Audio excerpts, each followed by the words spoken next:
try to get started, everybody.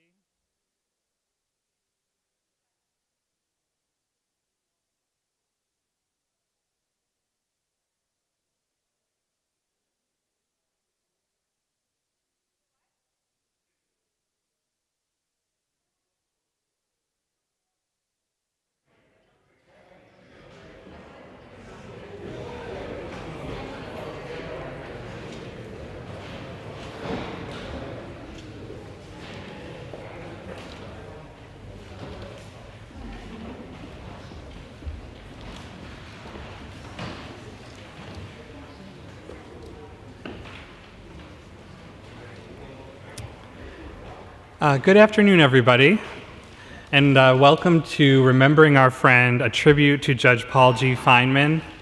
I want to just start with some thank yous and introductions. I first of all want to thank Administrative Judge Deborah Kaplan and the whole team here at 60 Center Street for welcoming us into your space. I want to thank Robert and the Feinmans that are here today. It's so wonderful to see you. Everyone who traveled long distances and shuffled their schedule on short notice to be here, I'm eternally grateful. I want to give a special shout out to my co-chair who woke up at 4 a.m. to catch a flight to be here. I can't thank her enough. And I want to thank anyone who stepped out of their comfort zone to attend an in-person event today. I know this is my first in-person event in 16 months, and I imagine it is for many of you. So it truly is wonderful to see so many friends and colleagues in person. I want to introduce some of the folks who are here today. We have New York State Chief Judge Janet DiFiore, Chief Administrative Judge Lawrence Marks, Deputy Chief Administrative Judge George Silver, several members of the Court of Appeals, Judges Michael Garcia, Rowan Wilson, and Madeline Singas, and retired, but not really retired, Court of Appeals Judge Carmen Separek. My fearless co-chairs, Judge Anthony Cannataro and Justice Joanne Winslow. Many of my members of the Failla Commission are here, Surrogate Rita Maya and Judge Richard Sy, Judge Michael Somberg, Appellate Division First Department Justice Angela Mazzarelli. I think I've found everybody. Eric Lesh from the LGBT Bar Association of New York, and Louis Speaks Tanner, who is the president of the Pride Alliance of the New York Courts. We're here today to celebrate an exceptional human being. What we're hoping for today is to scratch the surface on just an exceptional, incredible life and friend. I wish we could do an open mic format, because I know everyone in here could talk on and on about their stories and their memories. I remember from the chief, at his investiture, the chief judge said, after introducing dozens and dozens of people, "You've got a lot of friends, Judge." And that's certainly true. And as I said, I hope we just scratch the surface today on who he was and what he meant. He held a lot of lofty, important titles, but the one we're most interested in today is friend. And we are going to start off today's program with the Chief Judge Janet DiFiore.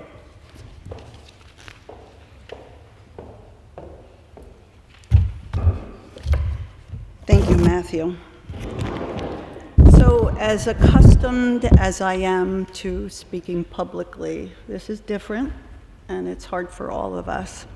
So when I look around this room today, the thing that strikes me is that I am probably the person who knew Paul Feinman for the shortest amount of time.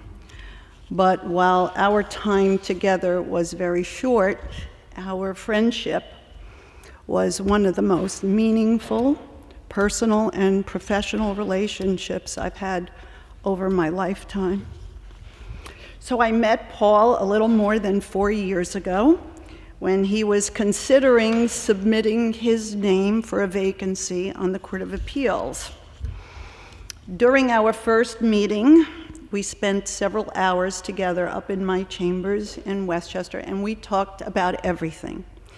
We talked about the law, we talked about his career, We talked about all the wonderful highs and the occasional lows in life. We talked about his absolutely beloved family. Fran and Phil are here today. His mom is not here today. We talked about his evolution as a gay man. And we talked about his love and commitment for his wonderful, wonderful husband, Robert. I have to say I was hooked, and I immediately pledged my support for his candidacy and told him right then and there that I would do everything I could to help him become a member of our court. To my mind, he was almost too good to be true.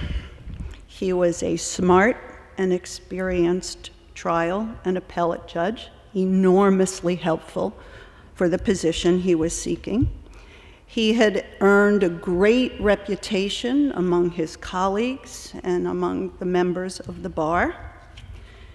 I was told that he was kind and considerate of everyone, no matter what their station in life was. And he was funny, he was curious, he was very warm and humble. And if you knew him, he was disarmingly honest and really wonderfully direct with you. Right, Robert? He applied for the position. He went through the selection process with ease and grace. The governor, I think everyone would agree, made an absolutely brilliant choice from a list of very formidable candidates. He went on to the confirmation process, and of course, he was unanimously confirmed, and he was sworn in as a judge of the Court of Appeals. Several weeks after Judge Feinman joined our court, some of us attended, including Judge Feinman, Appellate College at NYU Law School. And during our college days, I saw evidence of one of the most important things that made Paul the kind of judicial leader he was to be at our state's highest court. And it was a singular interaction that impressed me in the moment and that actually turned out to be the sum of who Paul was as a person and a judge. So during one of our breakout sessions, we were assigned an appeal to resolve. And as these things usually go in an instructional setting, the fact pattern that the appeal was predicated on was a difficult set of facts. It was a labor law case. And we all studiously got to work. Paul was in my group. We learned the facts, we researched the law, and we came up with our analysis and our proposed resolution of the appeal. Paul went first in the group. And he started the discussion with the following, and I quote, "My heart tells me to go one way, but my head and the law tell me that I can't." And he went on to resolve the appeal in favor of the employer.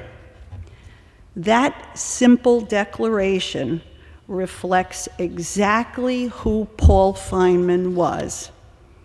A man who understood deeply his role and his responsibility, someone who was very disciplined and very strong, and a judge who had enormous institutional integrity. And he comported himself in that way at every turn, at every level of his career, starting as a young lawyer, zealously defending the rights of his clients, then as a trial judge, transitioning from and leaving behind his role as an advocate to become a fair and neutral arbiter of the law. As a justice on the Appellate Division, where he exercised broad and deep jurisdictional powers of an intermediate Court of Appeal.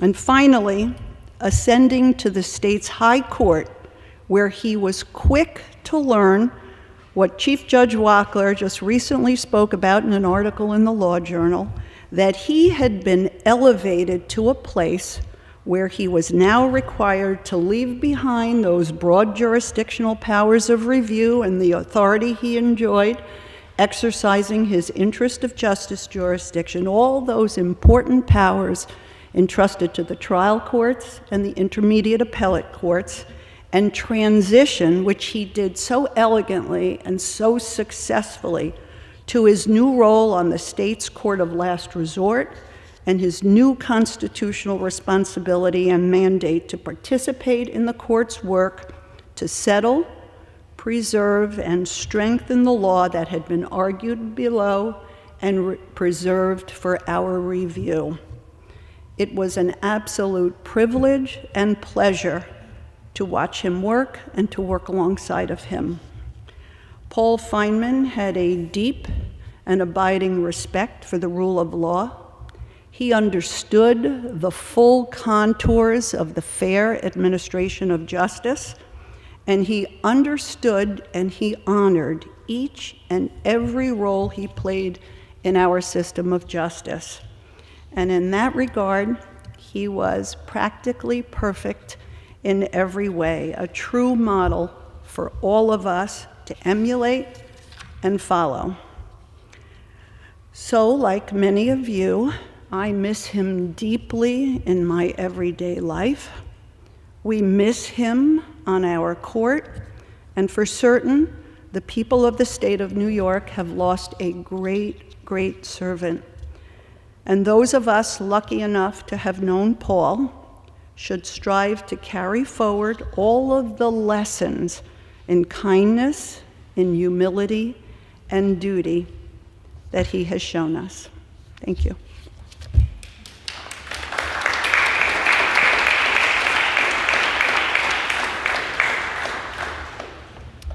I thought we would turn next to some of the folks who knew Judge Feinman for the longest, and one of those people that comes to mind is his longtime law clerk, Julia Hurd.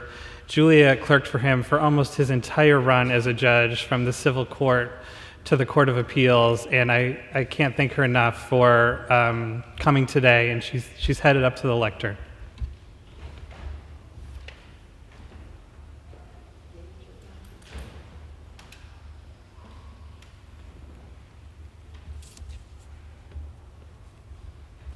Well, good afternoon. There is no way, oh, excuse me, I don't have to do this. I'm so glad Judge DiFiore was first, and of course, just gave so much depth to Judge Feinman's legal life and what he stood for. I want to thank the Failla Commission for inviting me to participate in the event this afternoon. And I'm just so glad that we can be here to honor him together in person. I'm so glad Robert is here and his family members and, and all of us. So I was asked to speak about my 22 years that I worked with Judge Feinman in his court as a court attorney and law clerk. I have to say that as I was preparing this speech, I was just kind of letting my thoughts flow and memories and all this, and I came up with like 7 pages of notes, and I had a lot of editing to do. Judge Feinman was elected to civil court in 1996, and he placed an ad in the newsletter of Legal, the LGBT Bar Association, looking for a court attorney, and I applied. And I was thrilled when I was eventually, chosen by him. And of course, at the time, I had no idea of the trajectory of his career. But a judge friend of mine one day said to me, "You chose the right judge to work for." So, as this is June and it's Gay Pride Month, I actually wanted to speak just a little bit about the fact that it was a very special thing to be able to work to work with him as having an openly gay judge. I felt like we were part of a team representing the LGBT community in the court system. And there were a few open lesbian judges on the court, but there was significant stigma still about being with gay or lesbian people in the 1990s, and many people were just uncomfortable, and it was a kind of a difficult time. So we were sort of ambassadors, I felt, well, particularly him. He was an amazing representative because he shared his daily life and his memories with his staff and the people in the court rooms where he was sitting. And he was also very interested in hearing about their lives. He had a great memory for details like children and ages and things like that. And his warm openness, I would say, and his acceptance were just among the best tools that he could bring, as a gay man, to show that a gay man could be an excellent judge, fair and unbiased, as well as a warm and personable employer and human being.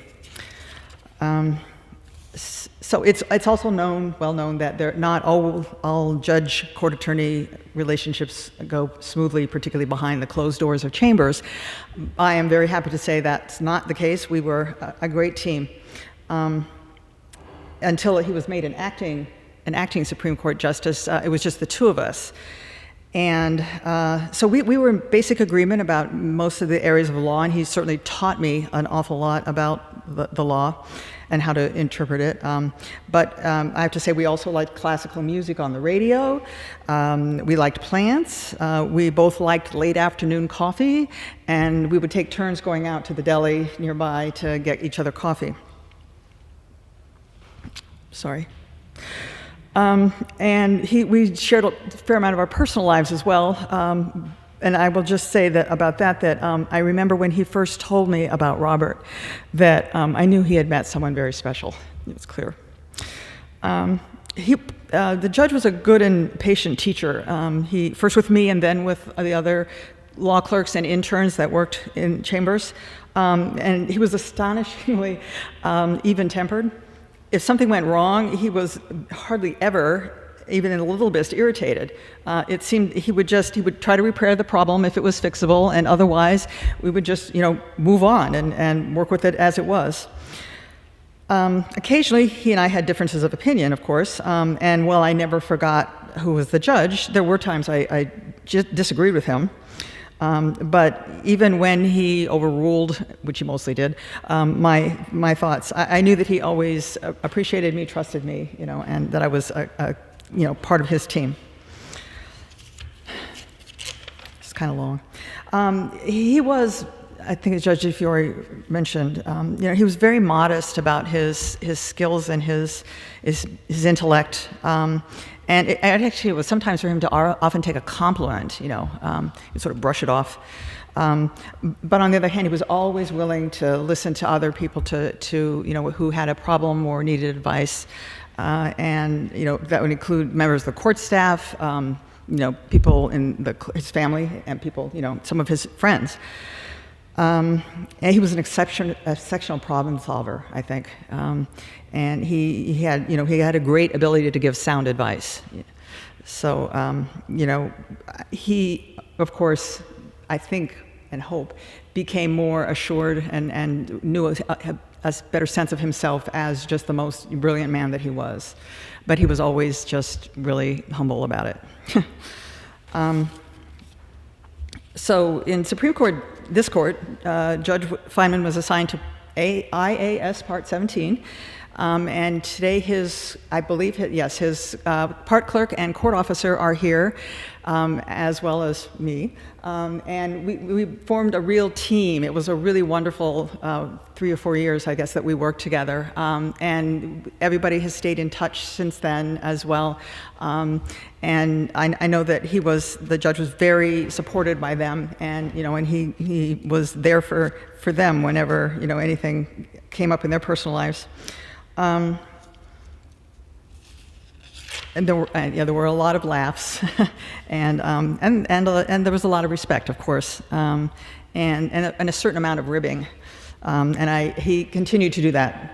That was just the type of person he was and had, is working for him. People who could take a little teasing, and enjoyed it. I knew it was his love. So he in the Appellate Division, in the Appellate Division, he was able to still hire I should back up. In the Supreme Court and the Appellate Division, he was able to hire a second law clerk, a assistant law clerk. So our staff started to grow just a little bit, and those were 2-year positions. So our staff changed somewhat, and we got to know these new individuals, lovely, all of them, very smart, real additions. I think he was very, proud of them, and. We also have just stayed in touch. We keep in touch. And also interns. We had a number of really great interns, summer interns, and sometimes during the school year. In fact, 2 of his interns he hired as clerks in his chambers. So, it was just that kind of, I don't know, the way he understood and knew people.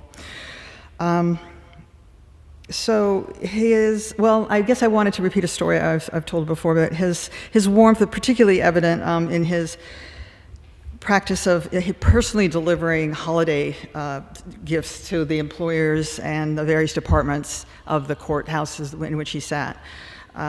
He did this his entire career over the bench. And in some of those years, I was his assistant elf, and so sometimes also one of the assistant law clerks was. And in more recent years, he and Robert used to bake cookies and other treats that would be incorporated in those lovely gifts that he gave to everyone. He also kept track of everybody's birthdays and special event, anniversaries, and he would, especially as in the Court of Appeals, where he was, not always in town, but he would send out emails to everybody, but particularly, of course, to the person whose birthday it was or whose anniversary it was, but send it to all of us, so we all knew. We all kind of kept in touch in that way as well, even, if we had individually forgotten what day it was. And he also, he took pleasure in texting about the birth of a new baby, an engagement and a wedding. So he started a tradition of hosting restaurant dinners once or twice a year for his staff.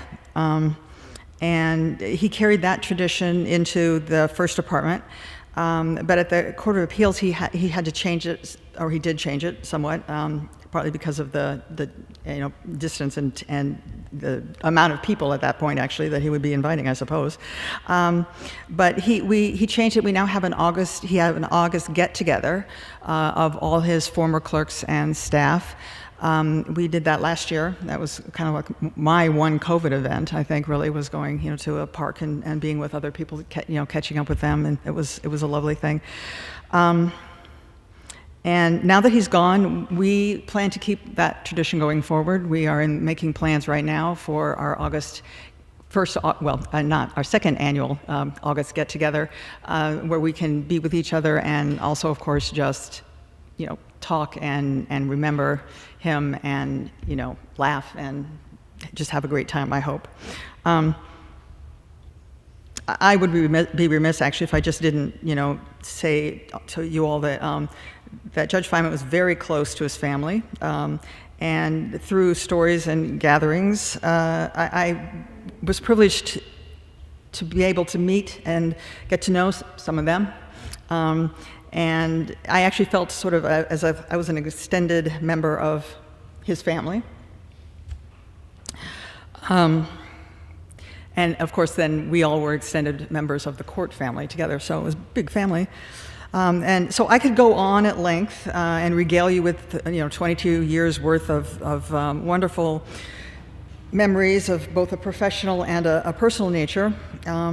And I could speak more of my deepest respect for him, his work, and his being. We would probably be here another 22 years, though, so I will wrap up. And I just want to say that he was just such a wonderful judge, and a wonderful, warm friend, good friend, and thank you, and thank you, Paul. Okay.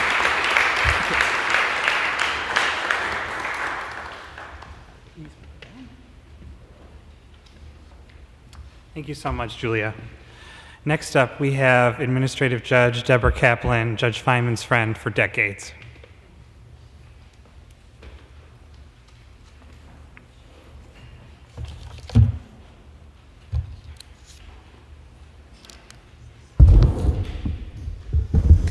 So, good afternoon and welcome to Supreme Court, York County civil term at 60 Center Street.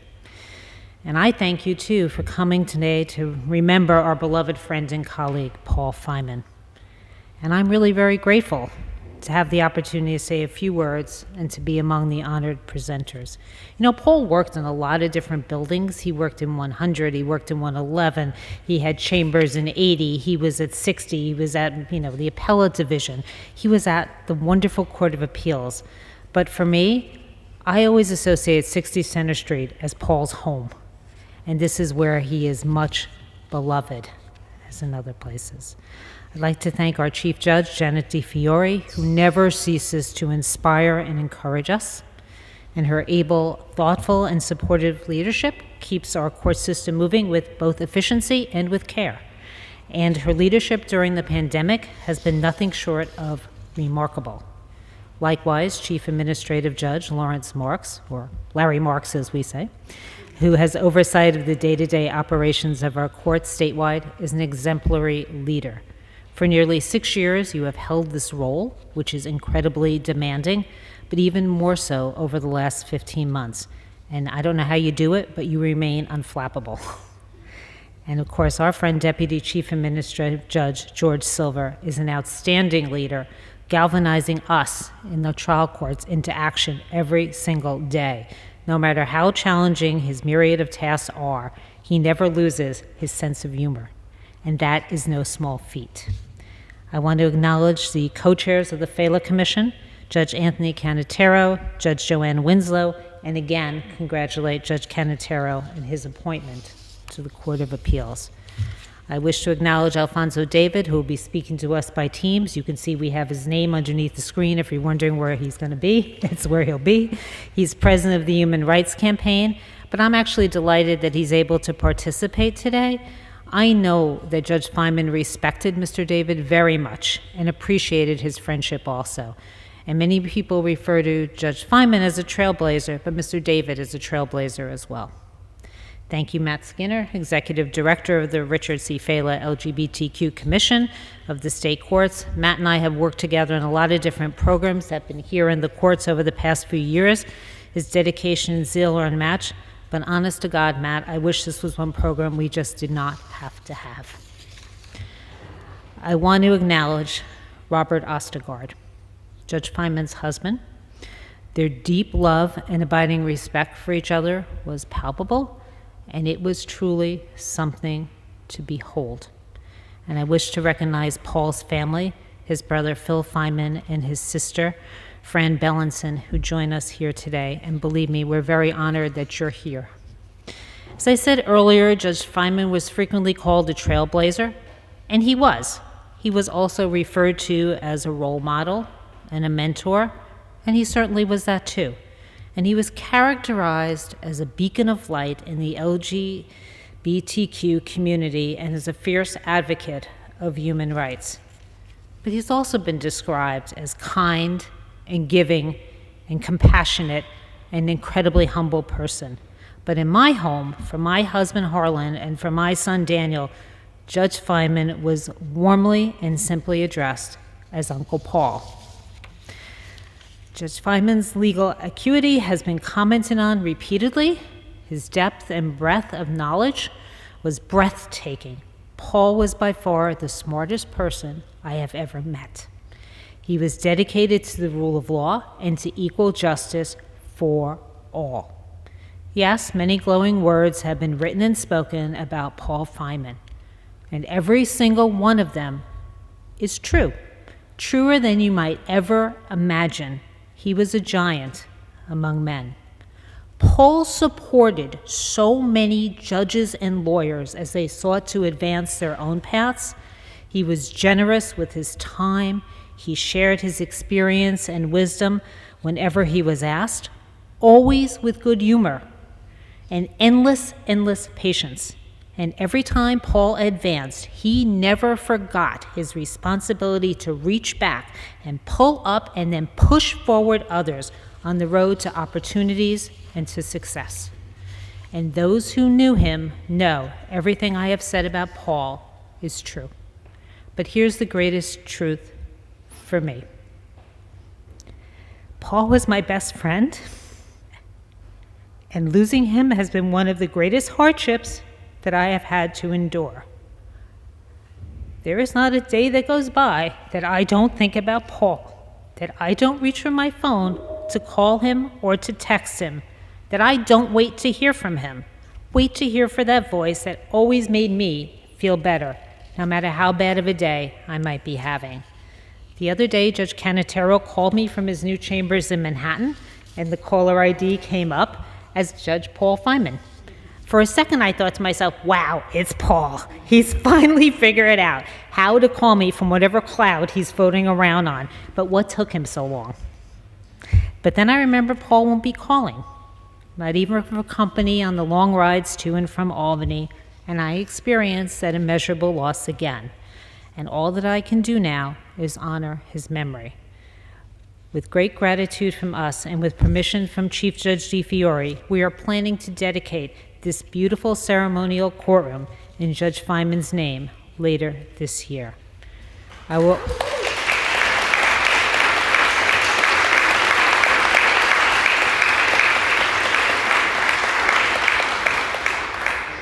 will also recall every day Paul Feinman's goodness, his gentleness, his empathy, warmth, and humor, and I will forever be grateful that I had the great good fortune to know him so well.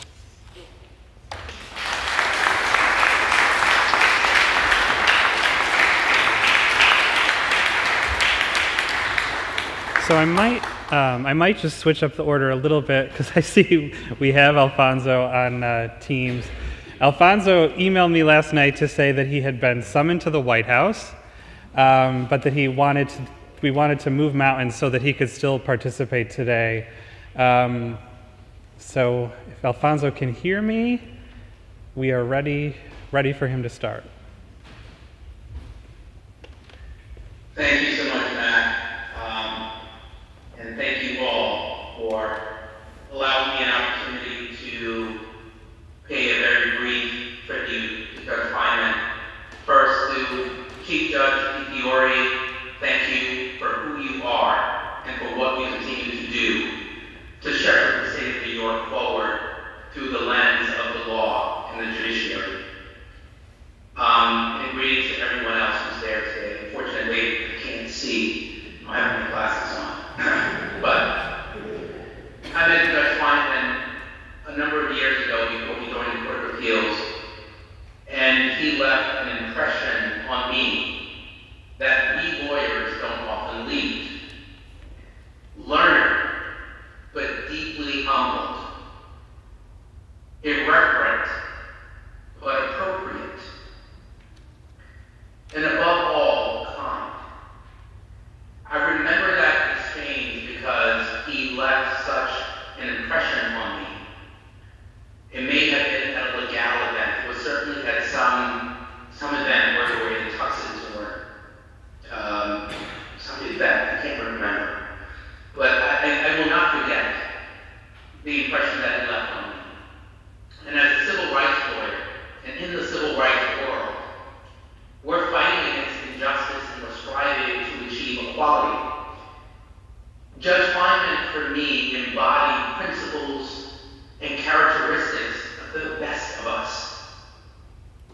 He saw the injustices and he knew how to show others, not using his eyes, but using their own eyes.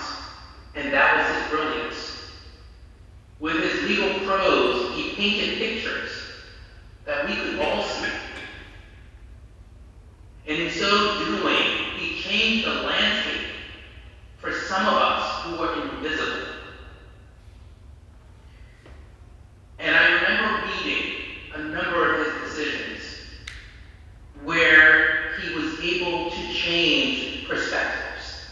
He was able to show people how they should view the world through different lenses, using the same text, using the Constitution, using our statutes, using regulations, and making sure that people saw that if the law is going to work, it has to work for all of us.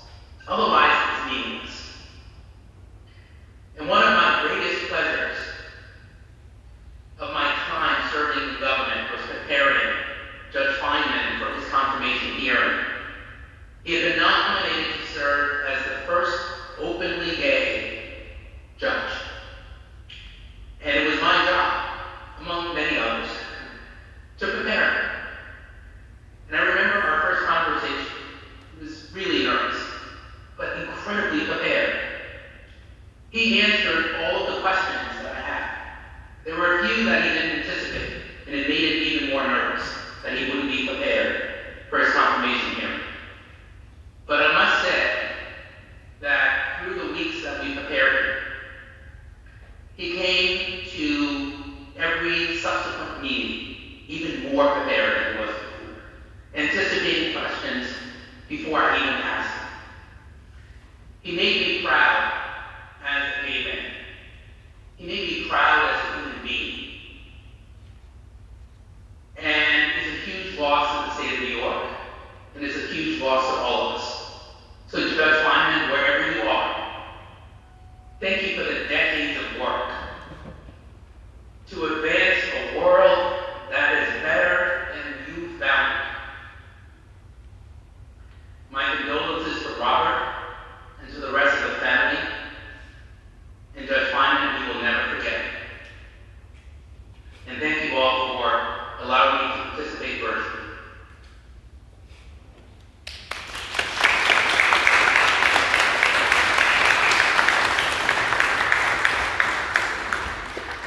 If you can hear me, Alfonso, thank you so much. It's wonderful to see you on the TV there. Next up, we have one of my first of my co-chairs, Judge Anthony Cannataro.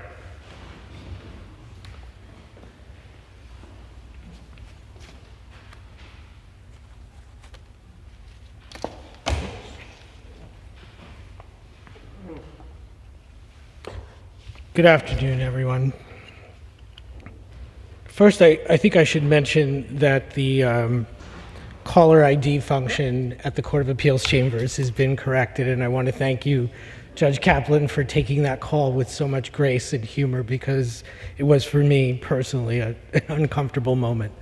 It is not my intention to deliver a eulogy today, but I do have to say, first to Robert and to the Feinman and Bellinson families and to everyone who loved and knew Paul personally, I give my deepest condolences, and may his memory be a blessing to you and to all of us who are gathered here today. I think it is especially appropriate that we are memorializing Judge Paul Feinman during Pride Month. I can think of no better time to pay tribute to our colleague and to our friend. And like others before him, we are celebrating a true leader in the LGBTQ community and in the march for civil rights, a movement that now dates back 52 years to the Stonewall riots. Many of us of a certain age grew up in a world where it was not at all inconceivable that being a member of the LGBTQ community would prevent us from being elected to public office, or could bar us from the judiciary, or prevent us from getting appointed to appellate court benches. In his life and career, Judge Paul Feinman blazed that trail for all of us. Diversity equity, and inclusion in the seats of government are ever closer for traditionally marginalized New Yorkers because of his legacy. And as has been observed by so many, Judge Feinman was a trailblazer, a jurist of many firsts, who forged a path for countless lawyers and judges from New York's LGBTQ community and far beyond it. We should never forget that Judge Feinman is a role model within his community, but he made his way to the bench on the strength of his intellect, his integrity, and just as importantly, his humanity. In 1996, after a contested primary, Judge Feinman was elected to the bench in the Civil Court of the City of New York. In 2007, he was elected as a Justice of the Supreme Court, and from there, the governor appointed Judge Feinman to the Appellate Division, First Department, in 2012, and his impressive series of accomplishments culminated with him being chosen as the first openly gay judge to sit on the Court of Appeals. All these accomplishments are matters of history, and they were all worthy of recommending Judge Feinman to history. But beyond his many notable firsts, Paul will be remembered as much, if not more, by me and I'm sure by so many others in this room, as a deeply generous and caring person, an intellect, to be sure, but with a humble and gentle soul, who took the time to encourage and teach whenever he could. In the words of our Chief Judge, Judge Feinman helped and inspired countless judges, attorneys, and law students throughout his time with us. That is why he deserves to live on in our memories. Being only the second openly gay judge appointed to the New York Court of Appeals, it's easy to understand how one might view me as a direct beneficiary and successor to Judge Feinman's historic achievements on that particular court. But my connection with Paul is more personal and goes back a little further than the events of recent weeks. Like so many others, I was privileged to receive the benefit of his generosity and compassion very early in my career. In 2008, not long after Justice Feinman had been elected to the Supreme Court, I became interested in running to become a judge myself. I only knew Paul by reputation, but my mentor and former employer, Judge Carmen Beauchamp-Saparic, felt strongly that if I were going to run for judge in New York County, I first needed to meet Judge Feinman and to learn from him. So Judge Saparic called her friend and Paul's mentor and former employer, Justice Angela Mazzarelli, and true to form, Judge Feinman readily agreed to meet with me to discuss my run for civil court. On our very first meeting, Paul exemplified the type of person that he was. He shared with me his advice on running for judge, gave me the names and numbers of those who I would need on my side. I'm sure Tom Schuler was one of the first names on that list. And I remember that he stressed the importance of making personal connections with local leaders and never to underestimate the value of sending out holiday cards, which I now realize was a theme in Paul's approach to these things. He gave so freely of his time and his insight, and his help ended up of being particular importance to me because, as luck would have it, like Paul, I ran a contested primary on the west side of Manhattan and as an openly gay candidate. And what has stayed with me the most through these many years is that Judge Feinman was as generous with his time and completely open with his advice with me, even though there were other LGBT candidates who he had known longer and had stronger connections with who were also running for the same judicial seats. That is, I think, the best testament I can give to his generosity. He had no reservation about offering the benefit of his knowledge and his experience without bias or favor. It is in no small part thanks to his willingness to help and pave the way for all members of our community that I got my very first seat on the judiciary, and not just my most recent seat on the Court of Appeals. My story is not unique. As my co-chair, Justice Joanne Winslow, will attest, all of us on the Failla LGBTQ Commission recently gathered to share our remembrances of similar acts of generosity by Judge Feinman. And over the past few months, so many similar gatherings have taken place in courthouses around the city and state and throughout the New York legal community. The stories of Paul's many acts of kindness are legion. And just recently, I read an internet posting from an attorney on Long Island who shared a beautiful story about Judge Feinman going out to Suffolk County to join their Pride Month celebrations a year or two ago. It is in honor of Judge Feinman's many great achievements and his unfailing generosity of spirit that today I am pleased to announce the establishment of an award in Judge Paul Feinman's name by the Richard C. Failla LGBTQ Commission of the New York State Courts, which will be given annually to an individual who best exemplifies Judge Feinman's values, his kindness, and his willingness to lift up members of the LGBTQ community in the courts and in the law. A committee is being formed to receive nominations and select honorees, and it is my hope that the first Paul G. Feinman Award will be given out ahead of next year's Pride Month observances. It is my hope that this kind of recognition will continue to inspire everyone in our court system and in the broader legal community to recognize and honor the many important contributions of members of the LGBT community in the law and in the courts, just as Judge Feinman did every day he was with us. I know that many of us, like his family, miss Paul terribly, but we are equally grateful for the time that we had with him, and we are blessed that he touched so many of our lives in such memorable and important ways. Each of us will continue to aspire to the beautiful example that Paul has set for us, and we thank him for that. Thank you.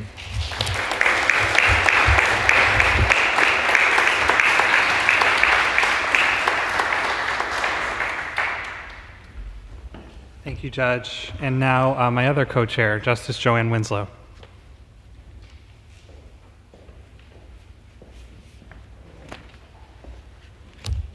It's a lot of pages, but I wrote it really big so I'd be able to see it. So when you get to go at this point in the program, many, many things that are consistent have been said. So you're going to hear some familiar themes, but I think it's important to hear them again in the context that you'll hear them. So we're here today to pay tribute to Paul, one of the smartest, kindest, most humble, and gracious individuals to have served in our courts. It is my distinct honor to tell you who Paul was to the members of the Failla Commission and to describe the profound mark that he has left on us. I've been sitting here, my eyes have been welling up, and I've been getting hot, so forgive me. In May, as Tony mentioned, we had a virtual meeting for one of our annual 3 times a year meetings, and we asked our members to share some of their memories of Paul or experiences they had with him or what they would miss the most about him. And my comments today are drawn from what our members shared. Some of our members knew Paul for quite a long time, dating back into the 80s, when he began his service to the people of the state of New York as a lawyer for the Legal Aid Society. Judges that he appeared in front of in those early days described him as smart, persistent, and dedicated to his clients. To those of us that met him much later in his career, that description is not at all surprising. Some of our members met him when he began the long path of leadership that he followed. He rose to leadership roles in both the LGBT Bar Association and in the Democratic Club in Chelsea in the 90s. One of our members, retired Justice Marcy Khan, recalled that Paul accomplished the most unusual feat of being both widely respected and universally liked. And apparently that was not such an easy needle to thread in the New York Democratic Party politics at that time. Certainly not true now.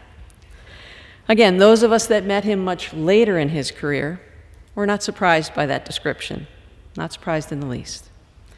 His long path of leadership included not only the LGBT Bar Association, but also the State Bar's Judicial Section, the Association of Supreme Court Justices, the International Association of LGBTQ Judges, as well as the Richard C. Failla LGBTQ Commission of the New York Courts. Our members knew him in each of these roles, and they described Paul as enjoying the work. He excelled at each position, and he left his colleagues with a sense of joy for having worked with him. And I'm not just saying that. Person after person described Paul the same way. To know him was to love him. To work with Paul and to experience his personality and character was one of the best things that happened to me from being on the Failla Commission. But even as Paul advanced in his career as a judge, taking on an increased role and workload, increased responsibilities, he remained intimately involved and committed to these organizations that he had helped and worked so hard for. The Failla Commission was established in December of 2016. Thank you very much, Judge DiFiore. Thank you for assisting us along our way, Judge Marks. And at that time, Paul was an associate justice in the Appellate Division in the very busy First Department. Yet he always made a point to attend and be actively engaged at all of our meetings. I found that amazing. Just 6 months later, he was nominated by Governor Cuomo and unanimously confirmed to the Court of Appeals. Consequently, many people thought that Paul would be too busy with the demands of his new position and all the responsibilities that naturally go along with such a position. We didn't think that he'd be able to devote himself in the way that he was used to doing. But that simply was not who Paul was. He always made time. He made time for the issues that had long been important to him. And the Failla Commission was a perfect fit because the Commission's issues are Paul's issues and had been Paul's issues for a very long time. Respecting the dignity and equality for all who come into our courthouses, and a commitment to justice for all. Now, many of our members met Paul through their membership on the Failla Commission. That's how I met Paul. I consider myself very fortunate to have met Paul. Thank you for letting us have him as much as we did. I'm going to go off and have open mic here just for a moment. The best memory I have of Paul is really such a sort of silly and inconsequential one, but it says so much about him. We were at a summer seminar, and Paul was about to do a presentation. And he mentioned to me in the break before that presentation was to begin that he was just a tad bit nervous and was looking forward to it being over so he could enjoy the rest of the seminar. First, I found that odd. I thought someone who had had his background and his achievements would, take this seamlessly. But Paul was the human he was. And so I decided, well, I'll see if I can inject a little humor here. So I looked at his shoes and I complimented him on his Cole Haans that were light blue. And I don't know if they were leather or suede or if that's the same thing, but I gave him a compliment. And he, even in his nerves, seamlessly looked down at my feet, noticed that I had on Cole Haans that had white soles, but they were dark brown. And I saw that he was noticing he had a big smile, and I said, it's stereotypical, I have to have comfortable shoes, I'm a lesbian. He laughed, and that was the first time that I experienced his impish grin. He looked over at me and he said, well, yours are quite traditional. There's really no reason comfortable can't also be flashy. So last year when I was in New York for Bar Week, I bought a pair of blue suede Cole Haans, thinking at our May meeting, I'm going to sport these and let Paul know that, I was taking his advice.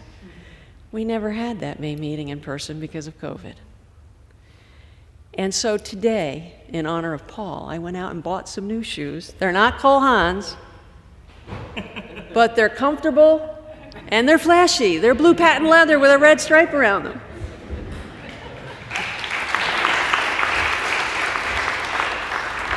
Paul's been described here today as we all knew him, as a trailblazer, and blazed trails he did. He was a champion of LGBTQ rights. He absolutely was each of the things that everyone has said, and we are always going to remember him for that, and love him and respect him. Yet when Paul became the first openly gay judge on the Court of Appeals, it was an extraordinary moment for those of us that are gay. I can tell you that in my 60-plus years on this earth, it ranks as one of the top moments for me in the achievements made for the LGBTQ community. Paul becoming a Court of Appeals judge meant that there were no limits on a career in the courts. It also meant that equality that Paul had worked for so hard and for so long had finally, in our eyes, been achieved. And it was achieved not just for those of us that work in the courts, but for all of our court users, and I would argue for everyone, because it's a model for everywhere. It's not just for New York. Paul's legacy is that he changed the lives of many, many people. He inspired people, but not just by what he achieved, but by the person that he was along the way. Because Paul was also so special on a personal level. As Judge Kaplan said, he was a mentor to so many people. He was always willing to share his experience and his time. And one of the things that was described by person after person in our May virtual meeting was that he had a unique ability to make you feel like he had known you for years. And that was because your issue and you mattered to him. Because it did matter to him. He wasn't faking it. That wasn't Paul. And this was true whether you knew him for 20 years or 20 minutes. He just had a unique, innate ability to do that. Even when he was at the Court of Appeals, he made time for you and considered what your needs were and what your wants might be. Just a brief example of that. During our phone meeting in May, Judge Jeanette Ogden in Buffalo, yes, I'm going to talk upstate, she was in Albany for a meeting, and she recounted how he, at his own suggestion, made time to give her a tour of the Court of Appeals himself, which she never, ever would have requested out of respect for his time and for his duties, but which he knew she would not do. And as a result, that's exactly why he insisted on being her tour guide before she left Albany. Those of us that were fortunate enough to know Paul experienced his openness, his warmth, his generosity, and his empathy. And some of us were lucky enough to be able to always treasure a handwritten note from Paul and cherish just how touching that was. Everyone who knew him, without question, or who knew of his work, I would say was truly enriched by him. There used to be a woman who wrote for the Rochester newspaper. She wrote a column, and she would often write about names that work. That's what she often titled it. And by that I mean, for example, Alexander Graham Bell, inventor of the telephone, Usain Bolt, Jamaican sprinter. These aptronyms, or when a name is aptly suited to its owner, to that list we can now add Paul Feinman. He was a fine man. He was a fine man who will be missed terribly.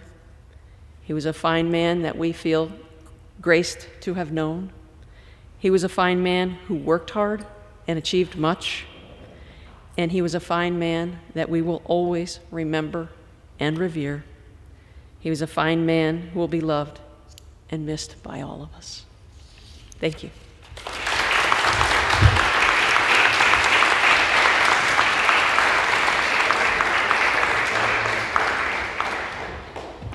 Thank you, Judge Winslow.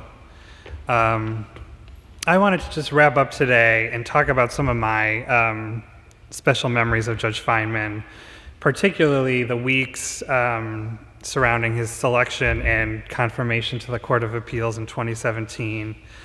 I remember getting a phone call from Alfonso 5 minutes before it was going to be announced, and the next month, in some ways, was just a total blur of excitement and just wonderful joy as each hour, each day, as different events unfolded. I remember sitting sort of to the side of him during his confirmation hearing, watching all the questions, and Senator Lanza said to him, it wasn't so much a question as a statement. He said, "Judge Feinman, reading your opinions reminded me of why I fell in love with the law." And I remember thinking, we got this. If that's the toughest question. it was different. It was different than the recent confirmation hearings in that it wasn't the vote on the floor was not the same day, and unfortunately, a lot of his law clerks and other friends couldn't stay the night. But there was a small group of us, Tom Schuler and Robert and his family, who were able to be there the next day. And there was this just.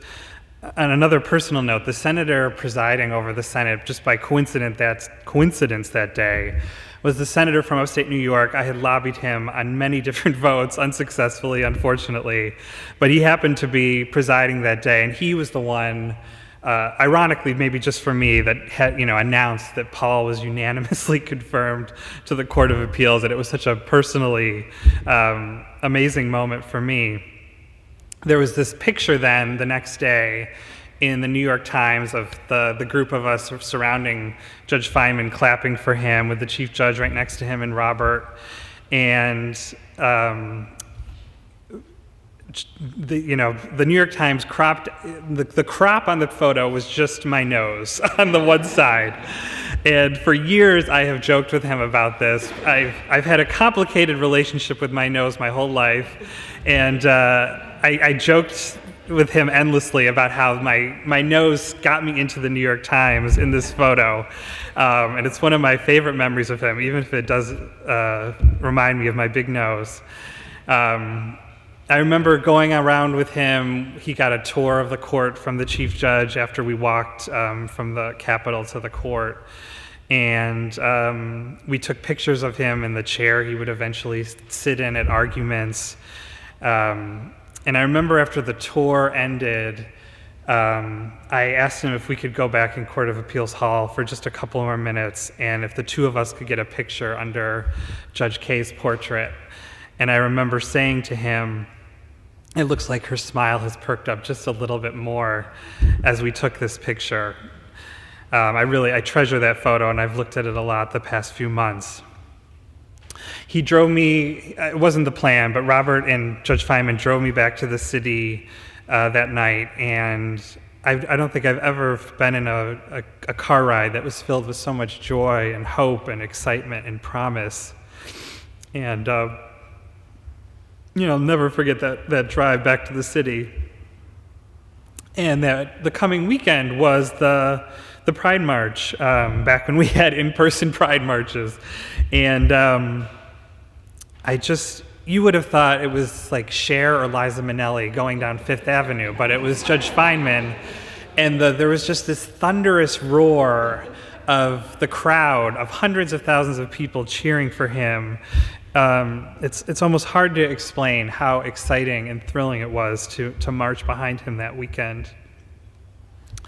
Then another crazy coincidence, his investiture ended up being planned for my birthday. And he joked to me endlessly that he was having a birthday party for me at the governor's mansion. But I deeply appreciate it. It was the best birthday present I could have ever gotten. Especially that first year, I felt like I was a booking agent for the Beatles. I mean, he got every invitation, large and small under the sun, and anything that he physically could be at, he went to, whether it was a tiny group of law students or filling a giant, filling Cipriani with hundreds of lawyers listening to his every word. I had no idea at the time, but my last in-person encounter with him was at the 2020 Legal dinner. It was, I think, February 27th, 2020 at Cipriani.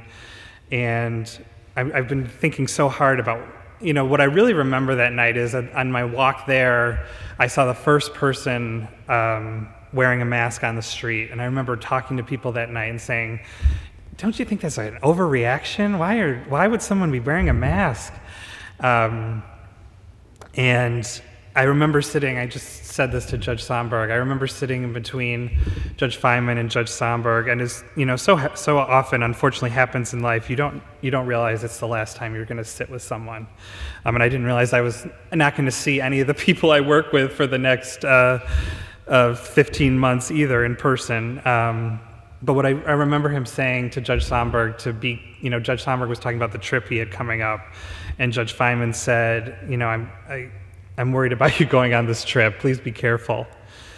My last email with him was this past February, and there's this wonderful story that we've been telling.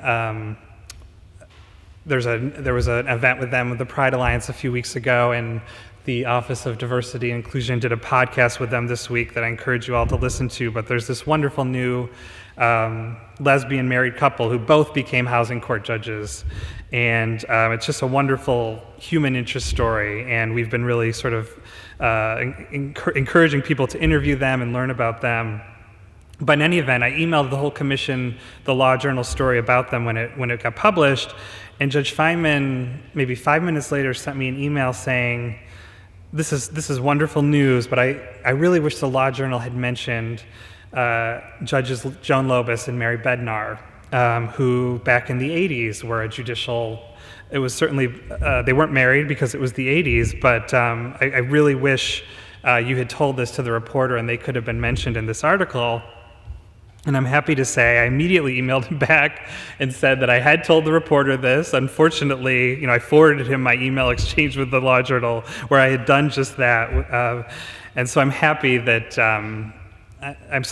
I read his mind in a way for that particular exchange. But it also just speaks to Judge Feinman's wonderful sense of history and how important he felt it was to acknowledge our community's history, and even on a tiny, perhaps a tiny little a thing like that.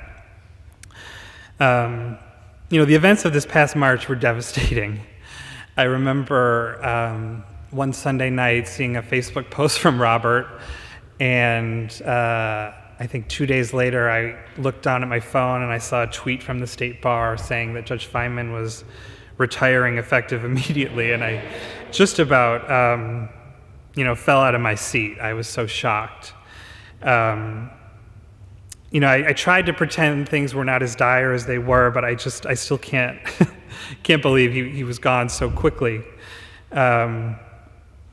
One thing that has given me hope just this past weekend, I actually haven't even shared this with my co-chairs or my commission yet, but a year ago, someone had posted on Facebook about this interview, this television program that took place in 1991 that featured Richard Failla, Dick Failla. And I emailed this person and I said, does this video still exist? I've had this job for 4 years now. I type this man's name 100 times a day, but I've seen pictures of him. I've never seen or heard him though in sort of, in a video. And just by a crazy miraculous coincidence, someone found this video last week and mailed me the video cassette. And I found a VCR this weekend and was able to play it. And it's almost electrifying to watch. There's maybe 6 or 7 different people that get interviewed, but Judge Failla is sitting next to Larry Kramer, and the two of them are mixing it up, and they represent sort of the perfect, somewhat diametrically opposed visions of how a civil rights movement should unfold. And it was just, I was thinking too, as I was watching this video was filmed in 1991, and as I've written his biography so many times, Judge Failla died only less than 2 years later in 1993, and he was this healthy, vibrant, dynamic, funny, handsome person in this video. And it's just, it's shocking to me that he would only die a very short time later. But I'm hoping Judge Failla and Judge Feinman are somewhere today, smiling and laughing and looking down at all of us, and thinking about all that they accomplished for so many people that will come after them. The moment that I've missed Judge Feinman the most was last Thursday. There was a big Supreme Court decision in what's called the Fulton case, Fulton versus City of Philadelphia. It was 9-0. some very weighty issues in the case, a very sort of complicated resolution and holding. There was one sentence out of 110 pages that talked about sort of the dignity and worth of the LGBTQ community, and it said, "Our society has come to the recognition that gay persons and gay couples cannot be treated as social outcasts or as inferior in dignity and worth." The other 110 pages are sort of this really disgusting implication that we're somehow a threat to people of faith and to children.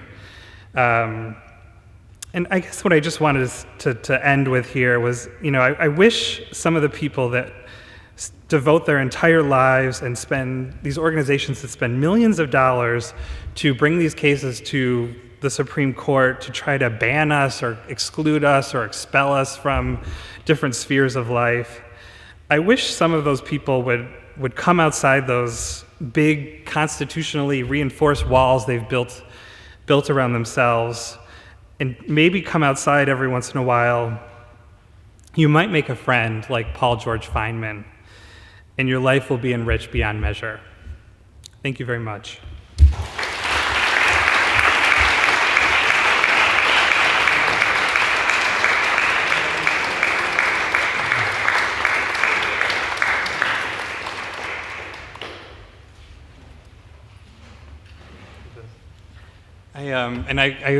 I guess I want to thank everyone who's been watching us from the live stream. I hope it's been just as wonderful as it has been to be in this room with all these people. And thank everyone again for helping us make this possible.